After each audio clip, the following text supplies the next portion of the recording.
Praise the lord. దేవాతి దేవునికి వందనాలు. ప్రభు నామమున మీ అందరికీ నా ప్రత్యేకమైన వందనాలు, శుభాలు తెలియచేస్తున్నాను.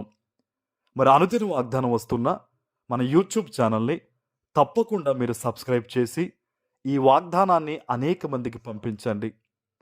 ఈ దినము కొరకు ఏర్పాటు చేయబడిన దేవుని వాగ్దానము ఆదికాండము 12వ అధ్యాయము 2వ వచనము. నిన్ను గొప్ప జనముగా చేసి నిన్ను ఆశీర్వదించి నీ నామమును గొప్ప చేయుదును, నీవు ఆశీర్వాదముగా నుందువు. దేవుని నామానికి మహిమ కలుగునుగాక. ఈ ఉదయకాల సమయంలో శ్రేష్టమైన వాగ్దానాన్ని నీ తండ్రి నీకిస్తూ ఉన్నారు. ఆమేన్. ఆనాడు అబ్రహాము గారిని పిలిచిన దేవుడు ఏదైతే వాగ్దానం ఆయనకి ఇచ్చారో ఆ వాగ్దానమును దేవుడు నెరవేర్చారు.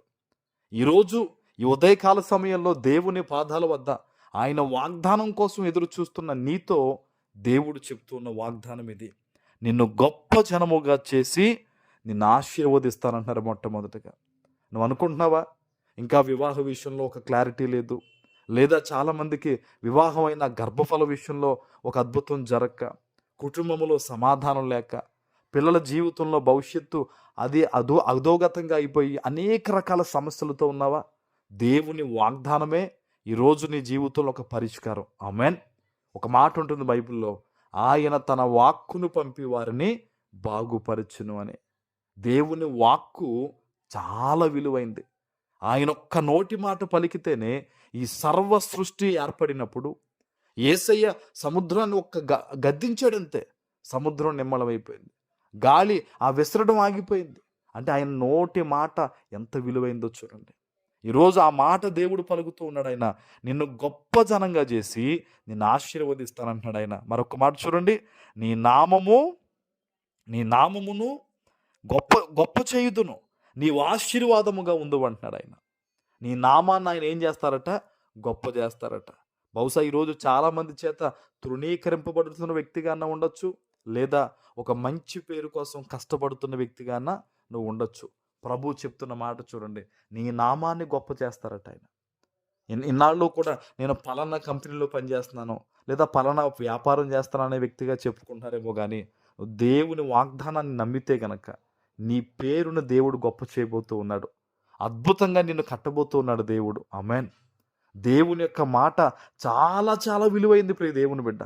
ఆయన వాగ్దానాన్ని నువ్వు అశ్రద్ధ చేయొద్దు. ఆయన ఇస్తున్న వాగ్దానాన్ని నువ్వు రిసీవ్ చేసుకోవాలి. ఆ రిసీవ్ చేసుకోవడంలోనే నీ జీవితంలో ఉన్న ప్రతి సమస్యకి కూడా ఒక సొల్యూషన్ దొరికేస్తుంది. అపవాది వాడు నిన్ను ఒక బందికాలలో పెట్టేసి ఉంటాడు. నువ్వు గొప్పగా అవ్వకుండా, నువ్వు ఫైనాన్షియల్గా ఎదగకుండా, నీ బిడ్డలు బాగుపడకుండా వాడు చుట్టూ కనిపించని బంధకాలు వేస్తుంటాడు కదా. నువ్వు ఎప్పుడైతే ఈ వాగ్దానం రిసీవ్ చేసుకుంటా ఉన్నప్పుడు హృదయం నిండా నమ్ముతావో, నా దేవుడు నాతో మాట్లాడుతున్నాడు, ఈ వాగ్దానం నెరవేరును గాక అని నీ పట్ల నువ్వు పలుకుతూ ఈ వాగ్దానం ఎత్తిపెట్టి నువ్వు ఎప్పుడైతే ప్రార్థన చేస్తావో ఆ బంధకాలన్నీ తెగిపోతాయి. ఆమేన్. ఆ బంధకాలు తెగిపోయి నువ్వు విస్తరింపబడతావు అన్నమాట. దేవుడు చెప్తున్నాడు, నిన్ను గొప్ప జనంగా చేస్తాను, నిన్ను ఆశీర్వదిస్తాను, మీ నామాన్ని గొప్ప చేస్తాను, నువ్వు ఆశీర్వాదంగా ఉందువు. హల్లెలూయా. ఇంకా దీవెనకరంగా ఉంటావంట. నీతో ఉన్నవారు కూడా దీవింపబడే విధంగా నువ్వు ఆశీర్వాదంగా ఉంటావని దేవుడు చెప్తున్నాడు. ఆమేన్. నువ్వు అనుకోవద్దు, నా జీవితం చాలా చిన్నదండి, లేకపోతే అనేక రకాల సమస్యలండి, లేకపోతే ఇంకోటి అనుకోవద్దు. ఇంకా నువ్వు కష్టపడు, జీవితంలో ముందుకు నడువు, దేవుని వాగ్దానం పట్టుకో, నీ జీవితంలో అనేక మందికి నువ్వు బ్లెస్సింగ్గా ఉంటావంతే. ఆమేన్. ప్రార్థన చేసుకుందాం. పరిశుద్ధుడు అయిన మా తండ్రి, ప్రేమ కలిగిన ప్రభువా, మీకు వందనాలు. ఈ ఉదయకాల సమయంలో మీరు ఇచ్చిన ఈ వాగ్దానము ప్రతి బిడ్డ జీవితంలో నెరవేర్చి స్థిరపరచమని యేసు నామమున ప్రార్థిస్తున్నాను తండ్రి. ఆమేన్.